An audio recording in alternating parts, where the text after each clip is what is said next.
trying to figure out ultimately what is. It's still a mystery as to why it took them.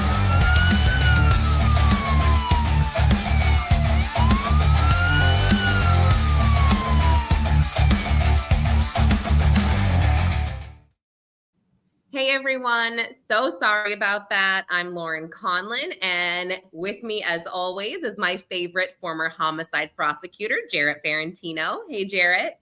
Hey Lauren, I thought that was just broadcast, that exchange between you and me where I couldn't hear you. I thought that was live, so no, I'm glad that to know wasn't. that wasn't No, live. no, that wasn't live at all here. But what I'm going to do right now is Alan Jackson is currently, he's cross-examining Jen McCabe, and I do want to pull that up because they are going to break for lunch soon, but I was intently paying attention, and I think some of the people in the chat might be as well. So let me just share that screen so we can watch that together. I had it up on Law and Crime. I'll catch us all the way up to make sure. Let's see what they're doing. God, that was so annoying. Sorry about that. Hey guys. Hey Jody. Hey Afton. Take a look at that. Try and put that column. You can read that to yourself. Okay, what did I miss? Because I was just dealing with that last 5 minutes. And I think they're going to break soon anyway. Oh, yeah, are they? It looks like they're breaking now. Okay, so I did just miss all of that. Oh my gosh, that was so annoying. Okay, wow. Lally looks like somebody just killed his dog, per usual. Or like I thought, no, literally, he looks like a hostage waiting to be executed or something. Well, like it's not easy. It's not easy for him to watch somebody take the mantle here and move forward on this case. And look, Brennan's doing a much better job. That's not a comment on the merits of the case. Brennan is focused. He is laser focused, I think. No one can look at this and say it's not going better for the prosecution this time around. Doesn't mean it's not going to end in a mistrial. Doesn't mean, Jackson and Yannetti don't have plenty of tricks up their sleeve.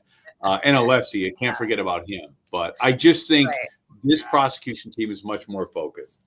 Yeah, I mean, the pace is so much better this time. We don't have to hear about the snow 24/7. I mean, I tweeted this morning, and I'm a little confused. I feel like I had to hear about Karen Reed's period a lot. I was like, are they trying to make her crazy? I'm not sure. Oh, MJ, on Young Jerks, he's still doing cross. This is the Law and Crime one is pretty up. Oh, wait. Okay, here we go. Could say I was behind. Okay. I'd have to be. I wasn't looking at my watch that night, so it's very hard for me to give a time. That out. Just off of my memory. I know what I've seen, but. Okay. You did see both Ryan Nagel's truck and Miss Reed's SUV in front of the house at the same time, correct? I saw his lights in my peripheral vision on the left. But the lights are attached to what? The car, but it wasn't out front. Miss Reed's vehicle was out front. Right. When I say in front of 34 Fairview, we're going to talk about the spacing in just a second. I just meant out in front of the house. Correct? Yes, over to the side, correct. Okay. Yeah. Indicating that, and I want to be clear about this, as you're looking out that storm door window, going from right to left, it was Miss Reed's vehicle, correct? Yes. Then Higgins's Jeep. Is that right? His Jeep was in front of the mailbox. Then behind that, was there a space? And then Mr. Nagel's truck, or was the truck right behind the Jeep? That's what I can't tell you. I just remember seeing lights. I didn't look over and pay much attention to it. I was just quickly looking at the Miss Reed's car, and then I went back and sat down. Do you recall testifying at a prior hearing that it was, your perception was Miss Reed's car, her SUV, the Jeep, a space, and then Mr. Nagel's truck from right to left? I remember Mr. Nagel's truck over to the left in my peripheral vision. I can't give you an exact location. But there's no question in your mind as you sit here that Brian Higgins' Jeep was between Brian Nagel's truck and Miss Reed's SUV. You remember that very clearly, correct? I know that this Miss Reed's vehicle was here and there were lights in my peripheral vision over here. I wasn't, I just was looking quickly. So let me ask you a question again. Okay. Assuming that the lights are attached to something, Brian Eagle's truck, we've already established. They're both Mhm. like so What nice you're with looking each at, other. when you look out the storm door window, is Miss Reed's For truck, now. Yeah. or SUV rather. Right. So just behind that is to the left. As you're looking at it, Mr. Higgins' Jeep, correct? And behind that, Mr. Nichols' truck. You remember the Jeep being between the truck and the SUV? Right? I remember looking out the window. It was dark. I remember seeing lights over to the left. That is what I remember. Where was the Jeep as it relates to the lights? I'm assuming the Jeep was still parked at the mailbox. You saw it there. Don't assume. 5,000 pounds Jeep, right? It was dark. I wasn't studying outside. It was a quick thing I did. I looked, I saw it, I went back to the table. I feel that. Okay. And I'm asking for what the saw it part was. Let's Yeah. just slow down Oh on my the God, saw. active. Okay. You looked and you saw Brian Nichols' truck. Then you saw Media Higgins' Jeep. training. She or is. something. She is coming across. I agree with Afton's I saw comment. Miss Reed's Totally. SUV parked straight out front, and in my peripheral You know how that vision, I saw happens? lights that yes must have Preparation been with the attached to a truck, prosecution. but I didn't study way. the lineup of cars. I'm sorry. All right. So One of the things, and if I could just talk over this, he keeps asking more the same question. question. He Oh, yeah, commented he's a lot of asking folks. one more question. I think they're going to break. Oh, okay. Yeah. You're asking what I saw when I looked outside. I didn't, and I'm telling you exactly what I saw. It was dark. It Now was Karen's car there, and in my peripheral vision, I saw lights, and then I went back to the table. okay, that's the last question. We're going to break for lunch. All right. So one of the things I've read was that Brennan really didn't deviate from the direct examination questions that Jen McCabe was asked in trial one. And that's to be expected because the material testimony from Jen McCabe came out indirect. That's the script you're going to follow. Those introductory questions, those background questions, they're going to be the same too because that's what's allowed to be asked. A little bit of the background with how she knew John and things of that nature. So that portion of her testimony, as expected, looked very similar. However, she was much more relatable, I think, less angry, less cold, appears that way right now. Now, Jackson wasn't going at her very, very harshly in that particular series of questions. So as you prepare someone, I always tell witnesses this: if you lose your temper up there, you lose. Okay, that's the defense lawyer's job, is to get you unhinged, to get you emotional, to make you look angry and less credible. If Jen holds her ground, stays consistent, and that's her demeanor, she's much more believable in that posture. I agree. I was like, wow, she is holding it together. She was nicer in the way she answered things. She, at one point, I think she was like, oh, I'm sorry. I was just trying to do this. And I was like, oh, that's so relatable. And yes, Alan Jackson is kind of taking it easy. The one thing that I've gathered from her testimony so far is, and I think people in the chat, you will probably agree with me, but we learned that she talked to the feds. And she, according to her, she forgot to tell them something. She just forgot. And they had to call the feds back, or her husband was like, you need to call them back. But in between calling them back, she called a lot of people. He elicited this response from her, Alan Jackson, and his cross, which I thought was really great. And maybe not, maybe not saying you're guilty of this, you're guilty of that. But it's kind of like, if I'm a juror, I'm kind of like, well, that's weird. What, you forgot to tell them and then you called all these people in between. A little weird, right? Well, so you're saying she called them back to clarify a fact or something she misrepresented or failed to tell them. The only thing I would tell you is on the positive side of that is she initiated that contact. She didn't wait for them to call her and say something was wrong.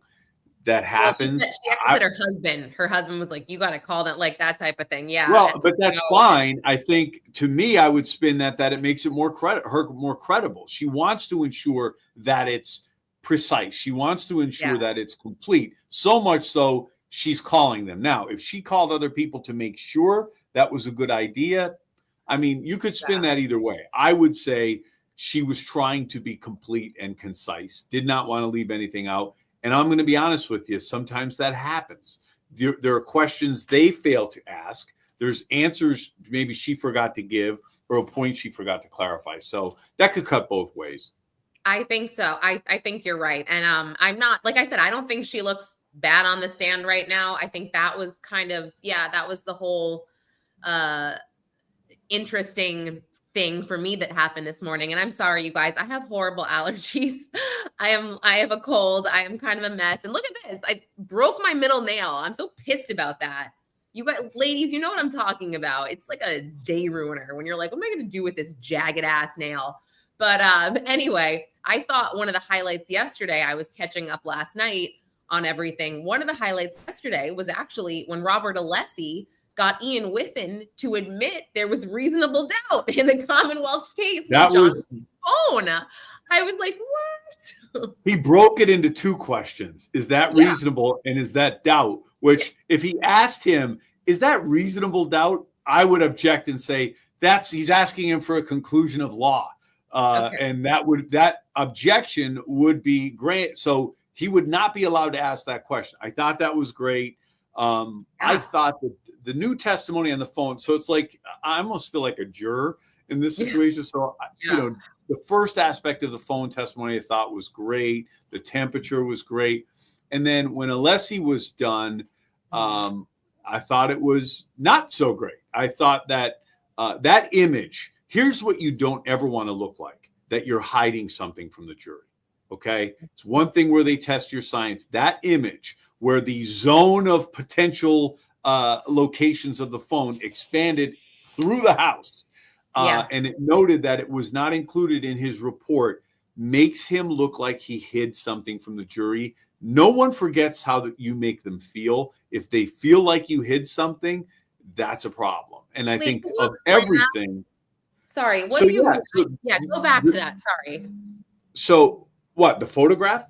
No, with Ian Whiffen, when you said you think that the jury could possibly think he withheld something, can you just break that down into there what were two photographs that Alessi confronted him with. Yes. Okay. Number one, there was his photograph that had the red dots around where the flagpole was.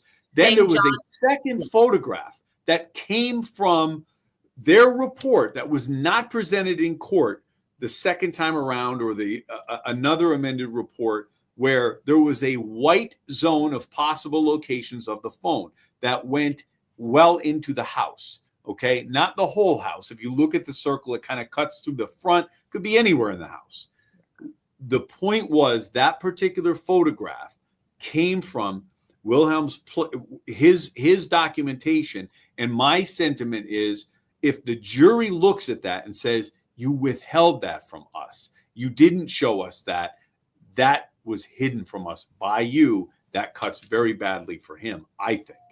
So that initially went into discovery, but they just never used it. The Commonwealth never used it. I don't know if it wasn't attached to his final report for trial was no doubt the photograph with the red dots was there, and that was a major component of the Commonwealth's case. It was a big part of Hank Brennan's opening. Okay. But when you then pull out this picture that says, hey, this is literally how it went down. So this is the house. This is the flagpole, right? Could you see that? And then all these dots were around the flagpole. And this was the zone of where the phone could have traveled under their first picture. Defense gets up, shows him his own picture and says, that was the zone into the house, which changes everything. Then they attacked basically the proficiency of his testing of the temperature, the fact that he couldn't tell whether or not didn't know whether or not there was a cover on John's phone, all these different things, which really kind of knocked some doubt into the temperature readings. All on their face were great evidence. Like if you looked at that and you said, wow, this was missing in the first trial. We've limited the area of where John O'Keefe's phone, which we're assuming means John, his phone didn't get dropped, right? We're just assuming that much. Was all in the area of the flagpole. The temperature never really changed. It was cold. It would have changed had he gone inside. Great, powerful evidence. Brennan referenced it in his opening. They took that apart on cross. That's a concern. Alessi dismantled that. And also, there was something else that is a little confusing to me as well. And I still want to go back to that one picture he brought up. But really quickly, I thought they did a good job of saying, well, the location accuracy is not as great once you turn Waze off, which in my mind, I was like, oh, that's actually a really good point. So they couldn't really figure out how many steps John took exactly or where he was exactly. And then the other part of the temperature, I don't know if you remember this chart, they showed, the temperature dropped, right? But then I think it was like a few hours or whatever time it was, it dropped, like it plummeted, and there was no rhyme or reason. And you're just like, well, that doesn't make sense either, that it would just go from. Well, if the phone powered down, it wasn't giving any, the argument would be the phone at some point powered down, and then the battery just was totally cold. It wasn't being warmed by the operation of the phone. That was one thing I'd seen. Okay. The one thing that's amazing from all of this, though, Lauren, is how about the amount of data that could be extracted from a phone? Oh my God. It's unbelievable. And the only thing I'll say, I've used Cellbrite. I've used their extraction reports in many presentations at trial. The only thing I will say is why it's difficult to work with. The data that's extracted is so large that Cellbrite is habitually a slow program and very difficult to use. So you have to wait till images generate, and it shuts down all the time. I hope they got it together. I haven't used it in over a year, but that was always my problem with Cellbrite. I knew underneath the surface all this powerful information was there. It just drove me crazy trying to navigate it. But you, as a prosecutor at your office, you guys use Cellbrite pretty much for. Oh, absolutely. And it comes from, we use it because the police departments, like the Pennsylvania State Police, the larger departments in northeastern Pennsylvania, they use Cellbrite. The FBI uses Cellbrite. So, I mean, we inherit what they're using in the field. That's what we have to work with when we're reviewing the file, turning it over in discovery, which is also typically we were giving these not towers, but like it's too large to fit on a thumb drive. You'd have to give them their own database to provide that in discovery too.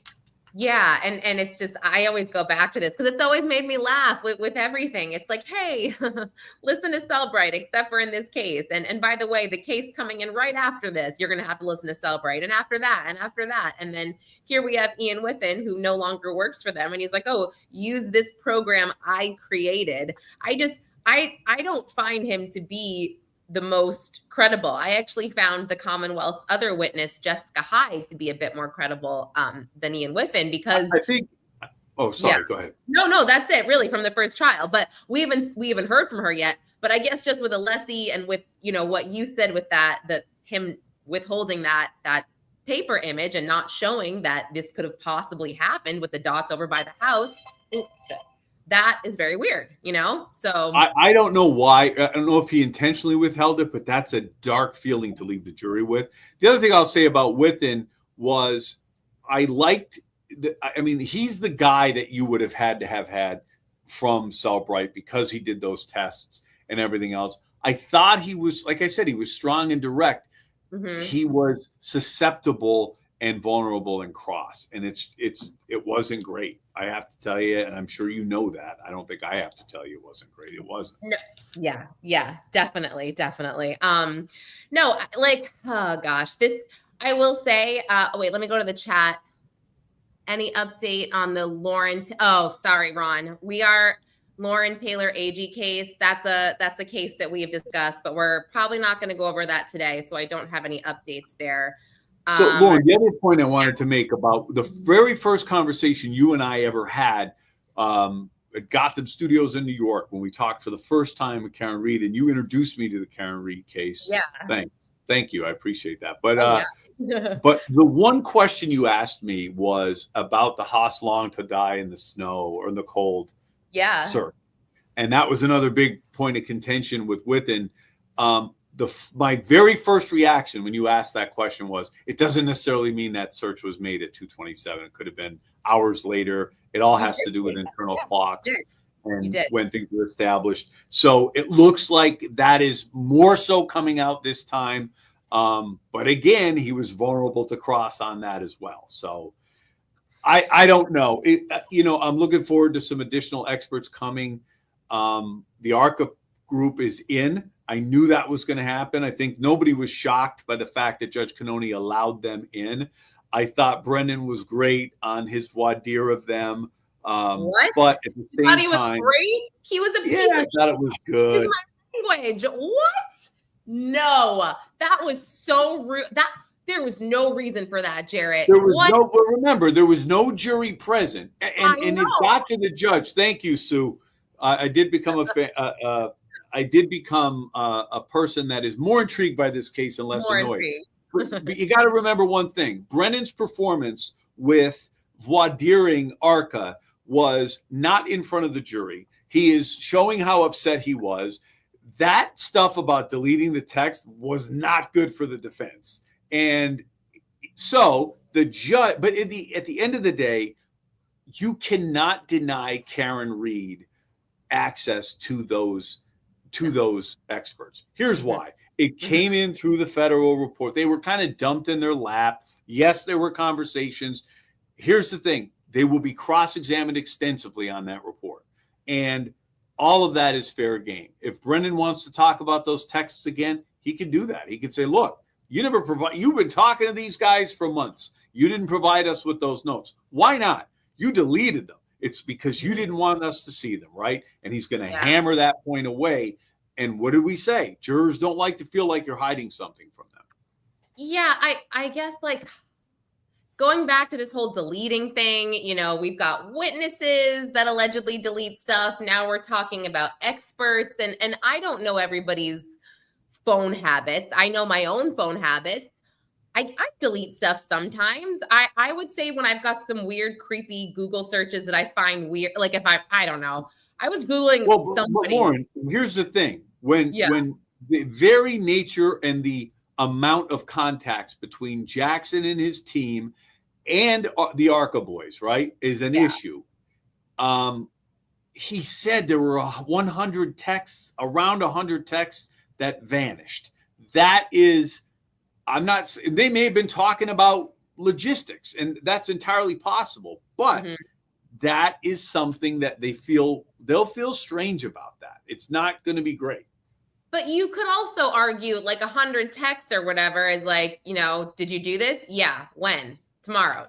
Like, fine. And I mean, I just personally watching that voir dire was very uncomfortable for me because I felt like Brennan was really badgering him. And this guy on the stand is just like, I like when he kept saying, like, I'm a salaried employee. I really, like, I don't have any skin in the game. I don't know what, like, I just felt like he had nothing to hide. You know what I'm saying? Like, that was how I took it. I don't know. I guess you took that differently, which is fine. And maybe I just didn't think it was super shady. I did not.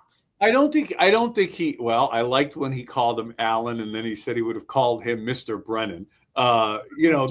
There's little things like that to me, there was a lot more contact here than was originally revealed. Now, was that an intentional misrepresentation? I don't know, but it certainly rattled the judge. It jumped out at me. And when he said how many texts were there? 10, 100, 1,000? And he said 100.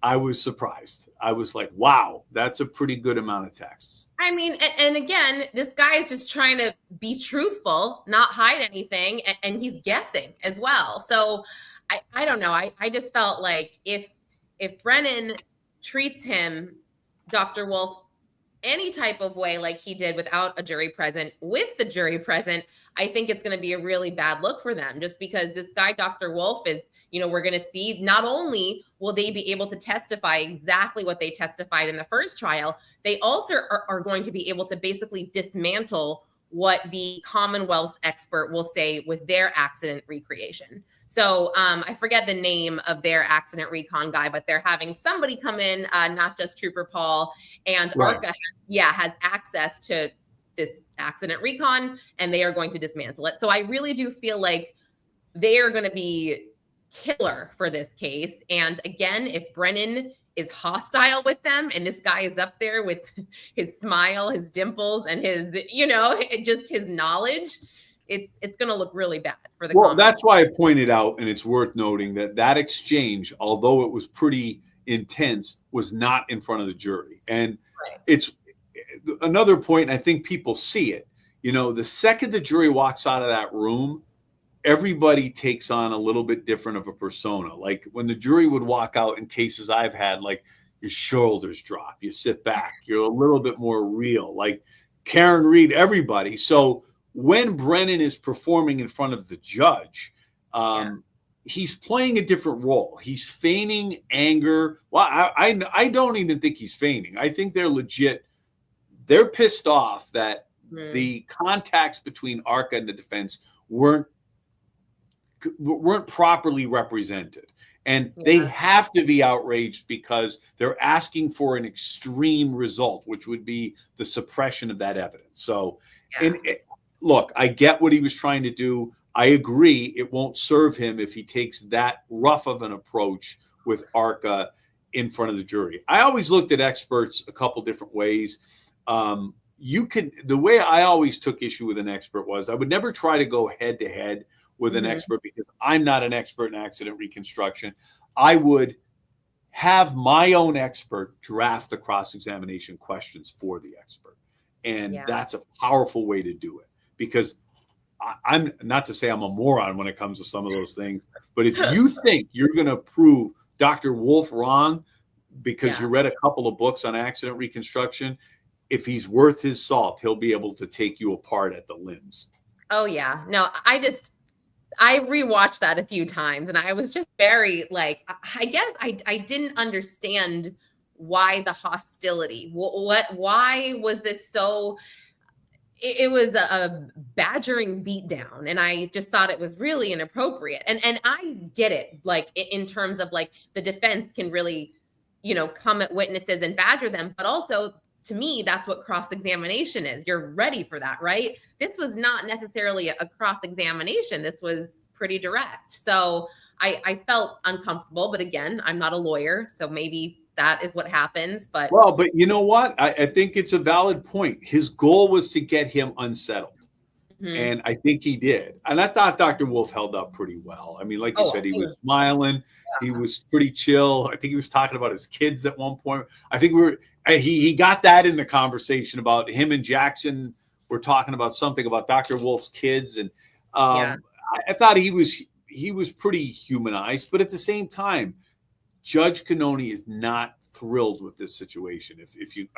She all but said it. I love when she called, when she said to Alessi, "You won this thing." He sat right down. If you saw that, like any good lawyer knows, when you hear what you wanted to hear or what you're asking for, shut up. Yep, totally. I mean, I think I think that trial 2 so far, like we've been saying, I think the pace is a lot better. It's going a lot faster.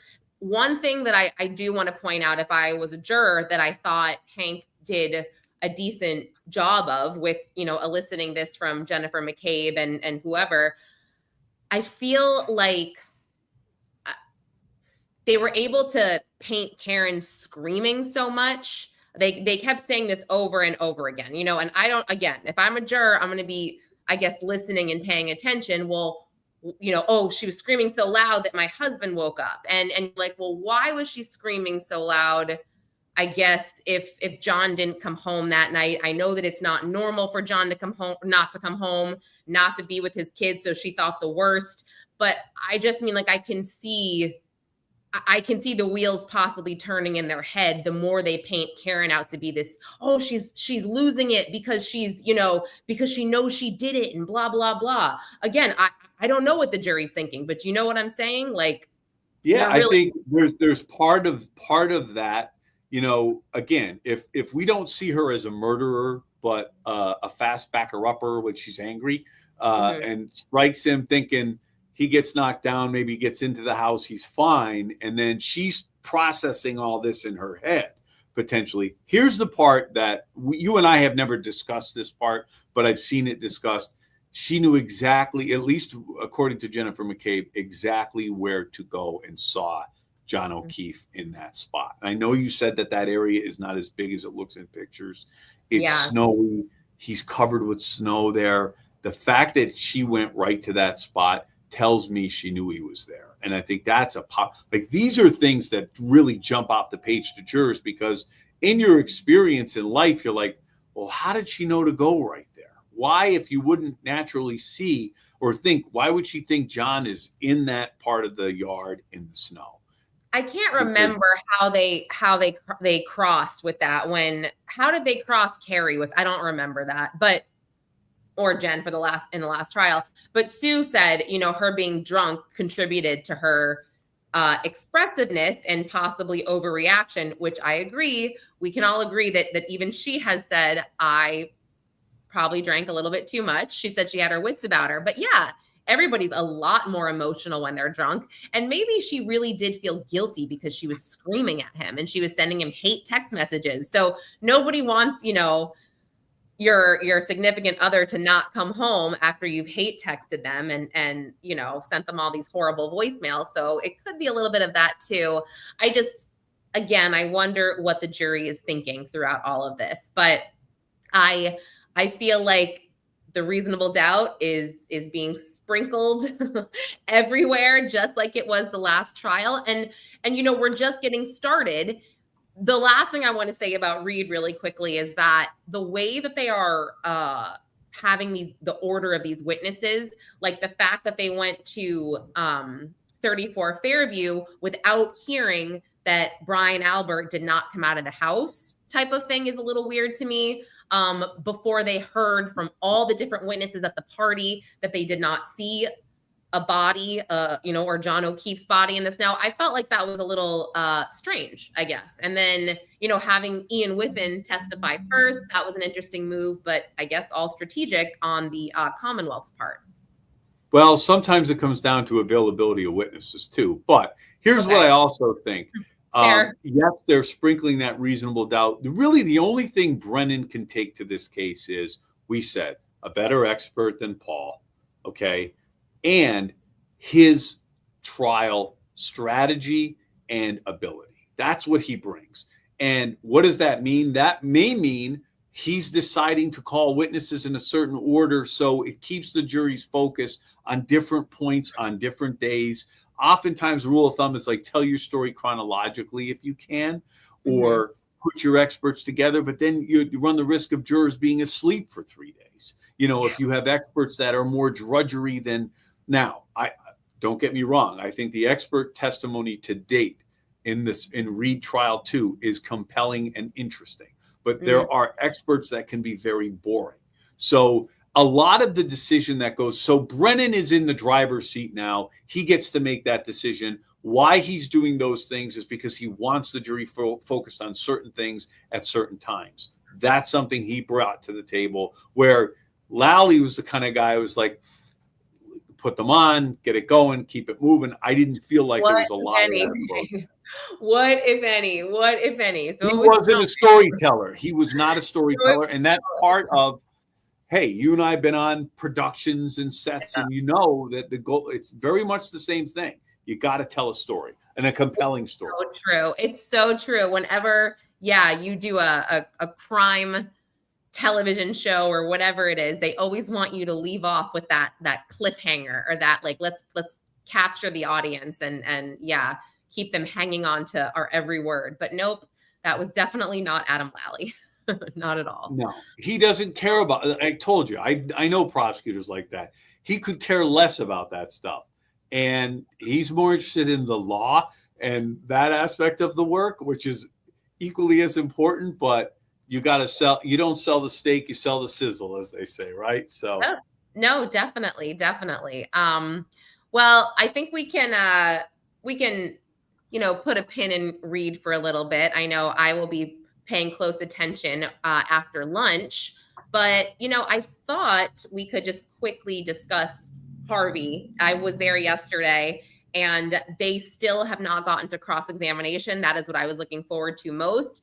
I have somebody who's supposed to be texting me, I think he is, if they're going to get to cross after lunch. And I was going to possibly pop down there, but I'm not sure.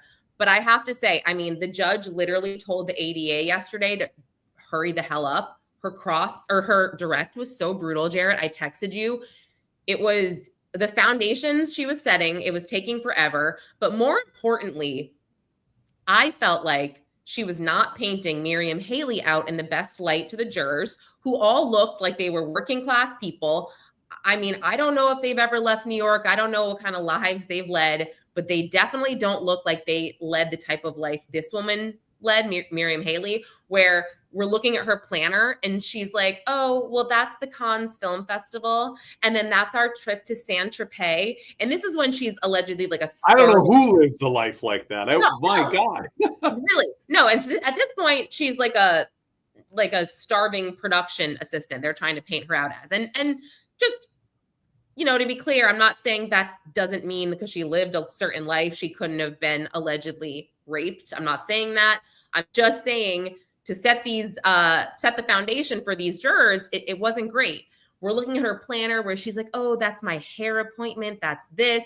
I went to this party. I met this man who hooked me up with this guy and then hooked me up with Harvey. And I'm kind of like, all right, so where are we supposed to sort of start feeling badly for her, with these foundations? And then she talks about her first meeting with Harvey where he asked her for a massage. And she thought it was a work meeting. She needed work. And she says, no, I'm not going to give you a massage. And he says, well, can I give you a massage? And she says no. And then she describes leaving crying. Like she left crying. She said she felt humiliated and used and that he didn't take her seriously. And then he ends up getting her this job on Project Runway. And after Project Runway, which she worked on for 3 weeks, the end of the run, he invites her to a hotel to get drinks. And she's talking about this. And the prosecutor's like, well, did you go? And she's like, yeah, I went. He's a powerful guy with connections. And then her words exactly, because I was tweeting it, she said, why wouldn't I go? And I'm like, well, because you just said like 5 minutes ago that you were humiliated by him and he didn't take you seriously and he asked you for a massage. So it's strange. Like I just didn't, I'm not following, I guess, where the ADA was going, it was odd. Well, but I think here's when you're telling that story, one of the other things you want to do is make, and certainly a witness as critical as she is in this case, you need to make her relatable. If she's not going to be relatable because she's at the Cannes Film Festival or, having high tea with this one or that one, you need to find other ways to make her relatable. And if she says, look, I was excited about this meeting, the first meeting. I believed he respected me. I believed, like anyone else who wants to make it in a career, this was a tremendous opportunity. And I went in and I felt used and I felt manipulated. I felt taken advantage of and I was humiliated. Now, that alone, somebody who goes to the Cannes Film Festival, somebody who has the life she was starting to live, when you're humiliated, everyone can relate to that. Here's what they can't relate to. Right. Going back to be humiliated again. So the way you explain that away is, here's the answer to that. Yeah. I was trying to make it in this business. I was willing to suffer certain slings and arrows along the way. If it meant I was going to feel bad, if this guy was somewhat disrespectful to me, I was willing to take that. People could relate to that. It's like, who hasn't taken shit from a boss, for the hopes of keeping a job? Now, that's the answer. If they try to sugarcoat it or play it any other way, you can't have it both ways. It doesn't mean she deserved what she has alleged has happened. It's a phenomenon we see in a lot of cases. It was present in the Cosby case. It was present in every Harvey Weinstein case. So there's a phenomenon where people maintain relationships with their abuser. They maintain relationships with someone who's ultimately even convicted of assaulting them.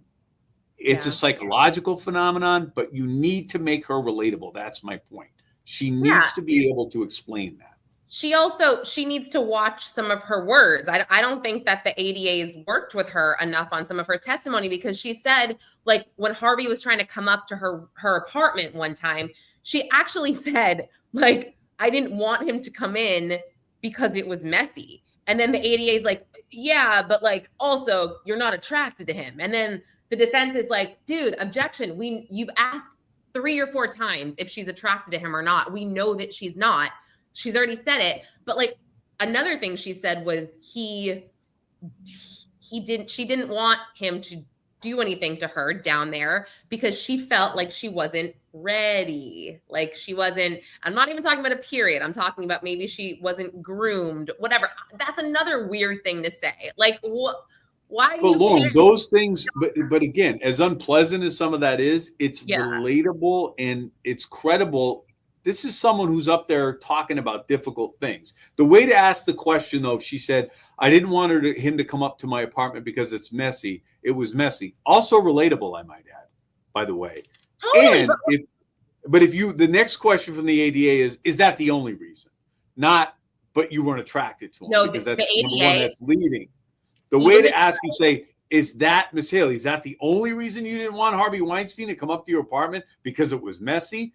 What am I saying to her? I'm like, you better have another reason. And you better tell me. The judge actually had kind of reprimanded her because of the way it was, like the whole ask it differently, like 20 times over. And she was like, you could tell the prosecutor had this thing where she's like smiling and then she's like, okay. And then she would just, adjust her question. But pretty much by the end, the judge was so over it because she's like, so, we're looking at pictures of the apartment. And she's like, so this is the bell that he didn't ring. And the judge is like, okay, we've established he came up to the apartment. Can we just get there? And everybody in the courtroom was just like, holy shit, this is ridiculous. Like it took. That's exhausting. I don't know why people feel like they need to prove every point beyond a reasonable doubt. You need to prove the elements of the crime beyond a reasonable doubt. You don't need to prove that the apartment has a door and there's a bedroom in an apartment. I mean, that stuff is exhausting. And by the way, jurors lose patience because you're not at cross-examination yet because she wasted a lot of time in those direct examinations. Get to the point. Keep your story. I mean, it's like any other thing that drones on. I think my answer right now is droning on, but any other thing that drones on, you're going to lose interest. No, it's just funny because I was like, all right, this direct will take about 2 hours. I was like, we'll break for lunch. We'll get to, it was like, I can't, I wish I lived closer because I would, I could pop over easily, but I am waiting for a text to see what goes on. And then if something goes on, great. But I have a feeling that because I can't go over there tomorrow. So I'm like, damn it. The whole reason I wanted this. I used to say to co-counsel if they were going too long, like, bring it in for a landing. Let's go. While we're young, everybody or I would say to the defense lawyer, like, what are you doing? This is, you're like, and just to kind of just nudge them and it would rattle them a little bit. Like, bring it in for a landing. Let's go. Right. Grow up. Let's move on. And then they would have, Miriam say things like, well, maybe Harvey felt bad because of X, Y, Z. And like the defense is like, stop saying that he feels bad. Like, what are you doing? Like, it's not like, and then the judge would be like, just focus on how you felt. And it was kind of like, this happened multiple times. It was, I don't know. It was just not great, but. And again, some witnesses, no matter how much you prepare them, nerves set in. She's up there talking about very difficult and embarrassing things. She's in the presence of Harvey Weinstein again. Arthur's there staring at her. I mean, it's pretty intimidating. Richer, Jarrett, millions of dollars richer. But no, not that didn't happen. I'm just saying after. But assume for a moment everything's true, just for the purposes of this point. And like I've had a 12-year-old little girl testify in front of the man she watched execute her own mother. Like you sit in this intimate, small setting and all you see is that person. So if what she's saying is true and Harvey Weinstein assaulted her, that's all she sees. And that's why she's trying to say, maybe he felt this way. She in her mind is justifying things. She's trying to put it all together again in his presence. So it's jarring to be there. And Weinstein's an intimidating guy. I mean, he was I love that the guy was a rock star in Hollywood. You know, and there's no ifs, ands, or buts about it. And that all factors in too. And like I said, Arthur is a high-powered criminal defense lawyer in the big city. That's intimidating too. The women on his team were actually a bit scarier than he is, believe it or not. I was like, wow. Yeah, no, I give these women credit. They are referring to this as, I've seen a little bit coerced sex because it's third-degree rape. And I'm kind of like, coerced sex? I was discussing this, that I forget with who, but it's like, that sounds wrong, but it doesn't necessarily sound like a crime, but it does sound wrong. It sounds wrong. Don't get, It's look, I mean, that's that power imbalance and tit for tat, bargain for exchange, quid pro quo. That's part of what that is. It's tough. You know, getting to prove a case like that is tough. It's also tough because when you're looking at society's norms, and you have regular people, jurors, not trained lawyers, not judges looking at this, it's a tough sell. It's not an easy case to get a conviction on. Hard to predict where this one's going to go, but I don't know that Harvey's really going anywhere because of his California issue anyway. Yeah, no, and that is under appeal, but we'll see. So just quickly, do you have any updates on Kohberger that you can share? Because I have not been in that world this week. Well, yeah. So the court ruled that the death penalty is still on the table, and that Kohberger is subject to execution via firing squad in Idaho. So that's a huge thing. His potential defense or mitigating defense to the death penalty, that he is on the autism spectrum, did not carry the day. No surprise there, but here's the thing. Two things have taken the wind out of the sails of the Kohberger defense. Number one, their big motion in this whole case was that IgG technology that they used to get back to Kohberger through the back door and through consumer genetics was not going to carry the burden to get to probable cause for an arrest. That ship has sailed. Now you got to accept the fact that Kohberger's DNA is on the sheet and in the house. Major problem number one. Problem number two, this health and mental health infirmity is not getting anywhere with the death penalty. Kohberger is facing death, and he's facing a likely conviction because of that DNA and a multitude of other pieces of evidence. One thing Nancy Grace was talking about this week, she was on Megyn Kelly's podcast and did her own show on this, is that Brian Kohberger's mother may be torpedoing the defense because she doesn't want her son to plead guilty. Brian Kohberger does not listen to his parents. Brian Kohberger is a loner by all accounts. He doesn't care what mommy says. He is taking a trial. He's never going to admit to doing this, whether it means he faces the firing squad. He may not believe he even did it in his mind at this point, but I don't care what anybody says. Brian Kohberger's mommy is not driving the bus on whether or not this goes to trial. She's not. I would agree with that. Okay, that's very helpful. Thank you. I needed an update like that. And then let me see. Oh, what is this, MJ? Grandma Gotti has a hearing at 4 p.m. Yeah, Donna Adelson. I am not up to date on that. I follow, you know who I follow? I love to follow Shaming of Jay for all of that stuff, because even though he doesn't stream as much anymore, he's got those memes ready, and I always know when there's an Adelson. I'm going to watch. I'll be sure to watch that. I did follow the Adelson case. I did the Adelson case on the Vinnie Politan show one night. Of course, if any of the folks from Court TV are watching, whenever you ask if I know anything about a case, inevitably I say yes, whether it's true or not, which means I spend the next 4 hours freaking out. So I'm like, well, geez, how long will it take to learn this? I made that mistake on the Adelson case. So I literally spent 3 hours listening to podcasts on double speed I knew about it. I had no idea about it's a lot. Yeah, Wendy and everything. So I have since been keenly watching. Yeah, no, it's that we should do a show on that and just go over all of that. And that would be really interesting. But I quickly just want to close out. We can end a few minutes early too. Right now my phone is blowing up. I feel like this week has been so weird and crazy. And actually, I am spending the weekend at my parents' house in New Hampshire. So I will be going to Dedham on Friday. Obviously, I cannot get a spot yet in the courtroom, but I'll swing by. I'm doing some media in the afternoon nearby as well. But what I will be doing is I definitely want to drive by again 34 Fairview. And I didn't last year when I went, I did not take any photos or videos. I didn't have a YouTube channel. I didn't really have anything but a podcast audience to share it with. And now that I have you guys and some video, I will take video because I think it's important for everyone to see that it's not as big as you all think it is.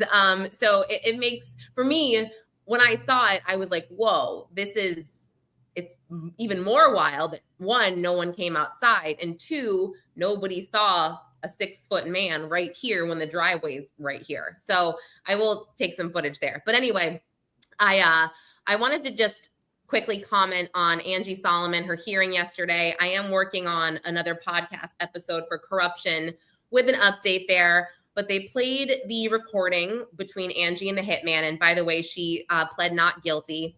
There's also an informant that is kind of on the recording for a minute, but you don't hear that much from him.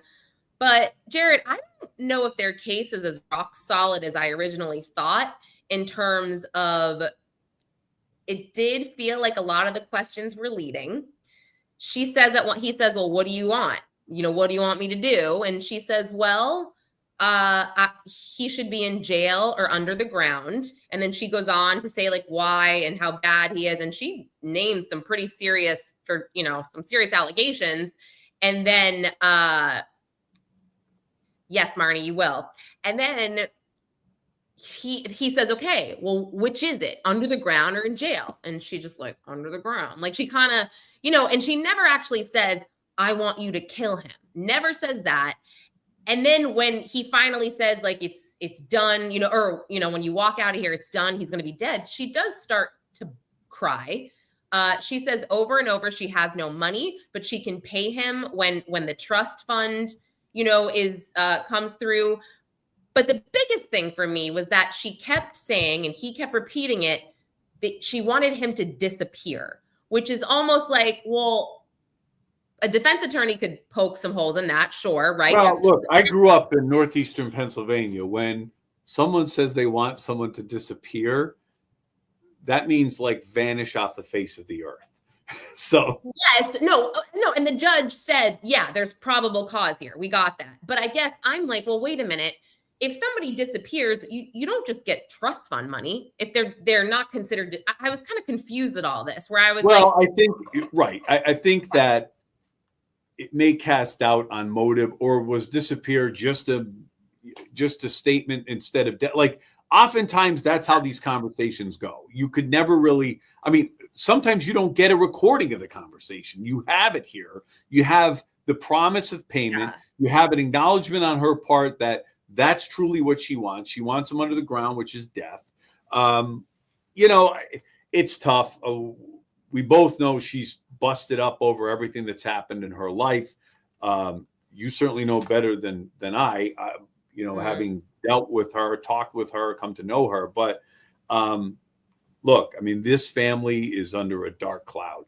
This is not a great situation, but that's a powerful piece of evidence, that recording. I know it's not perfect, but it's going to carry the day. Yeah, no, it is. It is. We don't know the backstory yet, like of how this all happened, so there's a lot, again, and just going back to the car registration. It's not a title.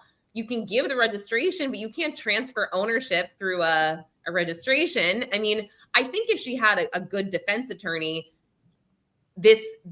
their case is, I don't think it's super strong at this moment. However, I was emailing with the county clerk or whatever, and she said, oh, the case has been kicked over to circuit court. The next date is not until July, like the next hearing. And I'm like, uh-oh. They had mentioned that she wanted 2 other people dead.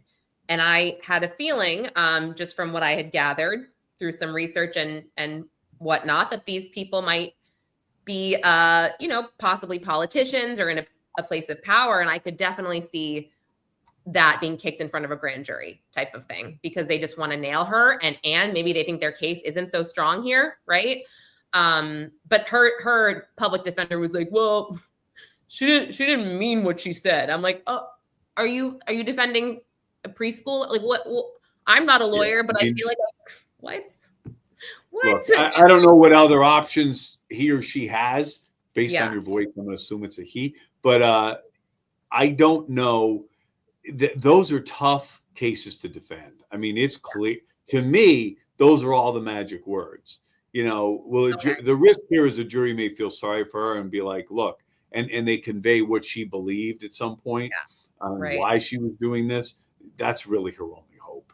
Yeah. And I misspoke. You were right about the maximum sentence. I said it was 30 years. Under the section she's currently charged with, and the fact that she has no prior record, it would be the 7, like you said. I wouldn't want to. I wouldn't want that hanging out there. I was wrong. It was like I said, I misread it. We corrected it. That was fine. I mean, yeah, like I said, it's a bad situation. And even the judge yesterday, when he lowered her bond to $250K, but and that would be no phones, no internet, house arrest unless court. Excuse me. And he said, like, you know, ma'am, this is one of the most serious charges, like aside from murder. So it's like I said, think about it this way. This is what I would say to the jury. Angie Solomon did everything she needed to do to ensure that her ex-husband it's Grant Solomon, right? The husband, the ex. No, Aaron Solomon. I mean, Aaron. So Aaron Grant's the son. Yeah. Aaron, she did everything on her end to ensure he was murdered. In her mind, she set that in motion. She committed, she had the intention, and she committed the act of payment. That's it. She's guilty at that point. An act of payment, a promise of payment is an act. I don't know. Like I thought she gave him the title. The registration, and she gave it to her like whoever this informant was. She gave it to them, and then they gave it. Right. So that's when I say the act. That's the substantial step in furtherance of the act. These solicitations are weird, but I don't know. I've had 2 where they were recorded like that. One was wrapped up in an entirely different murder. The only case charge we didn't win on a pretty large prosecution was that because they didn't believe that particular witness and it was not recorded. In a related case, we had it on a recording and it pled out. But oftentimes, for those of you watching that are going to be soliciting the murder of your exes or anything, if you're talking to a stranger, chances are that stranger is an undercover member of the state police or federal government. How many times does that happen, honestly? But yeah, anyway, all right. Well, on that note, I am praying for Gracie. I feel so bad for her. And Karen, we love you. Catch up for sure. And I will I'll see everybody a little bit later, I'm sure, in a chat for Karen Reed. And I'll do a video, I'll go live, or I'll do something when I'm in Massachusetts on Friday. I'm trying to think if anything else. Yeah, you'll hear from me. I'll be bopping around the next couple of days with some coverage. So and we'll Jared, be watching. Yeah, and hopefully you and I will be able to connect next week as well for this. So. You got it. I'll be in my yard mulching, trying to get rid of a pile of mulch that was dropped in my driveway. I've been working from the driveway. Good times. All right, bye everyone. See you later. Happening. You're trying to figure out ultimately what is. It's still a mystery as to why it took them